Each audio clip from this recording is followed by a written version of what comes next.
क्या आप जानते हैं कि हमारे शरीर की अधिकतर समस्याएं हमारे मन से जुड़ी होती है। जी हाँ, ज्यादातर शारीरिक रोग मन से जुड़े होते हैं और उनका इलाज कहीं और नहीं, खुद हमारे पास होता है। स्वस्थ रहने के लिए तन को ही नहीं, मन को भी स्वस्थ रखना जरूरी है और इसके लिए हमारा मन पर काबू पाना जरूरी है। मन को वश में करने की शक्ति पाने के लिए हमें मन का भली भांति अध्ययन करना चाहिए।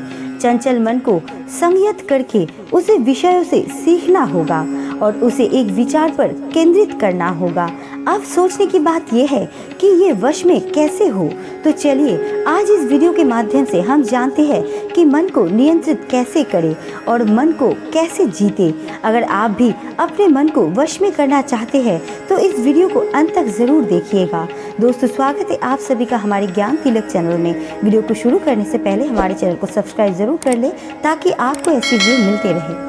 ये कहानी है एक सन्यासी की। सन्यासी वो होता है जो अपना सब कुछ त्याग कर सिर्फ एक चीज को अपना लक्ष्य बना लेता है। कोई भी व्यक्ति सन्यासी बेवजह नहीं बनता। सन्यासी बनने के पीछे कोई ना कोई वजह होती है। उस व्यक्ति के सन्यासी बनने के पीछे भी एक बहुत बड़ी वजह था। सन्यासी बनने से पहले उस व्यक्ति के मन ने उस व्यक्ति से बहुत से गलत कार्य करवाए थे, बहुत से पाप करवाए थे। उस व्यक्ति का मन उसका मालिक बन चुका था और वो अपने मन का गुलाम।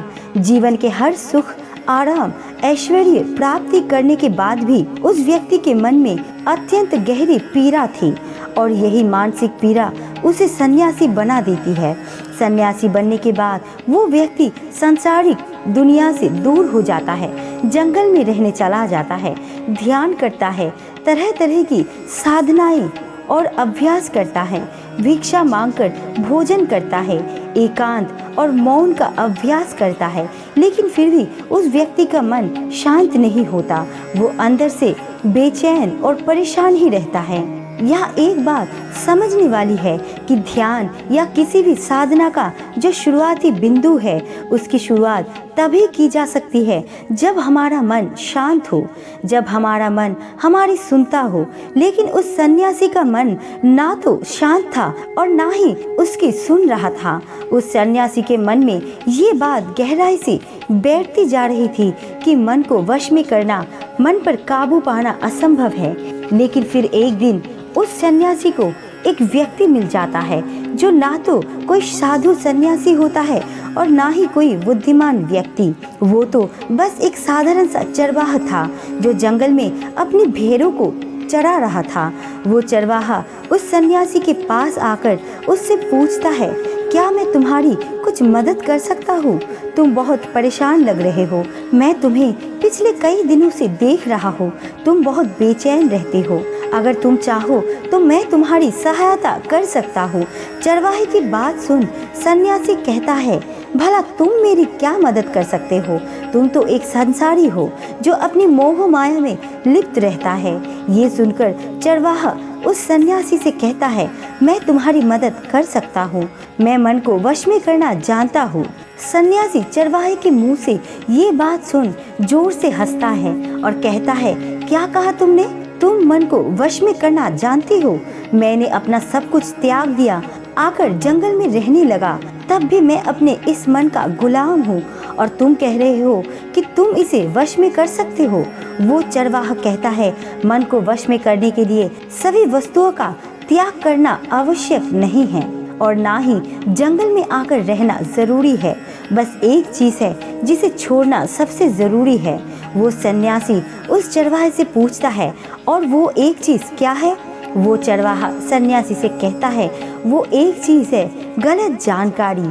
आज तक हमारे भीतर जो भी जानकारी गई है उसी ने हमारे मन का निर्माण किया है। सन्यासी उस चरवाहे से पूछता है, परंतु वो कैसे? वो चरवाहा समझाते हुए कहता है, मान लो तुमने आज तक अपने जीवन में सेब का फल नहीं खाया, तुम्हें सेब के स्वाद के बारे में कुछ भी नहीं पता, तो क्या तुम्हारा मन अभी सेब खाने को कर सकता है? नहीं ना। इसलिए हमारे मन का निर्माण जानकारी से होता है।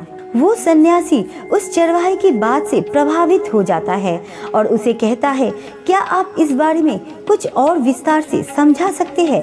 वो चरवाहा उस सन्यासी से कहता है, अगर तुम अपने मन को वश में करना चाहते हो तो अब मेरी बातों को ध्यान से सुनना। तुम अपने मन को वश में केवल तभी कर सकते हो जब तुम अपने मन की जड़ों को देख पाओगे। मन का निर्माण जानकारी से होता है और हमारे शरीर में जानकारी के 5 प्रवेश द्वार होते हैं। पहला, आँख। हम अपनी आँखों से जो कुछ भी देखते हैं, अच्छा या बुरा, वो सब हमारे मन की याददाश्त में इकट्ठा होता रहता है। दूसरा कारण, हमारे कान। जो कुछ भी सुनते हैं वो भी हमारे मन में बीज के रूप में बो दिया जाता है। तीसरा, जीभ। जिस भी चीज का स्वाद हम एक बार ले लेते हैं वो हमारे मन की याददाश्त में अंकित हो जाता है। चौथा है नाक। जो भी हम एक बार सूंघ लेते हैं, खुशबू या बदबू, वो सभी हमारे मन में दर्ज हो जाती है। और पांचवा है त्वचा। जिस भी चीज को हम एक बार छू लेते हैं, स्पर्श कर लेते हैं, उसकी याददाश्त हमारे मन में कहीं ना कहीं अंकित हो जाती है।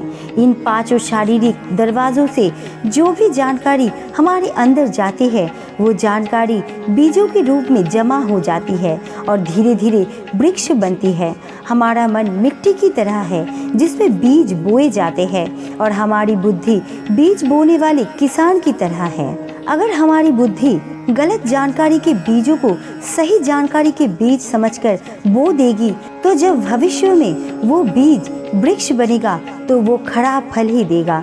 तुम्हारा मन तुम्हारे वश में इसलिए नहीं है क्योंकि तुमने पहले से ही अपने मन में बहुत सारी गलत बीज बो रखी है और अब वो बीज बड़े वृक्ष बन चुके हैं। वो सन्यासी उस चरवाहे से पूछता है, तो अब मुझे क्या करना चाहिए? क्योंकि अब तक तो मैं बहुत सारी गलत बीज बो चुका हूँ, उन्हें वापस निकाल नहीं सकता। वो चरवाहा उस सन्यासी से कहता है, अब तक तुम अनजाने में गलत बीज बो रहे थे, लेकिन आप जानबूझकर सही बीज बोना आरंभ कर दो। भीतर अगर हजारों बीज गलत है तो क्या हुआ? अब से लाखों सही बीज बोने के लिए तैयार हो जाओ। तुम्हें बस पूरे दिन इस बात पर ध्यान देना है कि इन 5 द्वारों से तुम्हारे भीतर क्या जानकारी जा रही है और जो जानकारी जा रही है वो सही भी है या नहीं। वो सन्यासी पूछता है, ये कब तक करना होगा? वो चरवाहा कहता है, पूरी जिंदगी भर। जिस प्रकार तुम हर दिन अपने पेट को अच्छा भोजन देते हो, उसी प्रकार तुम्हें हर दिन अपने दिमाग को भी अच्छा भोजन देना है, यानी सही जानकारी और सही विचार। जीवन में हर दिन हर पल तुम्हें सिर्फ 2 विकल्प मिलेंगे, जिनमें से एक विकल्प तुम्हारे लिए सही होगा और दूसरा गलत, लेकिन तुम्हें हर बार सही विकल्प का ही चुनाव करना है। हमेशा याद रखना, सही विकल्प का चुनाव करते समय तुम्हारे भीतर पीड़ा पैदा हो सकती है, लेकिन वो पीड़ा सिर्फ कुछ समय ही रहेगी। इसलिए चाहे तुम्हारे अंदर कितनी ही पीड़ा क्यों ना हो, तुम्हें हर बार सही का ही चुनाव करना है। जितनी बार तुम सही चुनोगे उतनी बार तुम अपने अंदर एक सही बीज बोओगे, और जिस दिन तुम्हारे अंदर की सही बीजों की संख्या गलत बीजों की संख्या से अधिक हो जाएगी, उस दिन तुम्हारा मन तुम्हारे बस में होगा। लेकिन उस दिन के लिए तुम्हें आज से, अभी से अपना प्रयास जारी रखना होगा। वो सन्यासी उस चरवाहे की बात को समझ जाता है और उसे धन्यवाद कहकर अपने लक्ष्य की तरफ निकल पड़ता है। तो दोस्तों, आपको इस वीडियो से क्या समझ में आया हमें कमेंट्स करके ज़रूर बताना, और वीडियो अच्छी लगी तो लाइक एंड सब्सक्राइब ज़रूर करना। आपका कीमती समय देने के लिए दिल से शुक्रिया।